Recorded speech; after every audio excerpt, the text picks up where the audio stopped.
பூவுக்குள் ஒளிந்திருக்கும் கனி கூட்டம் அதிசயம். வண்ணத்து பூச்சி உடம்பில் ஓவியங்கள் அதிசயம்.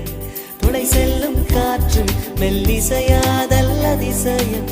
குருநாதர் இல்லாத குயில் பாட்டு அதிசயம். அதிசயமே அசந்து போகும் நீ எந்த அதிசயம். கல் தோன்றி மண் தோன்றி கடல் தோன்றும்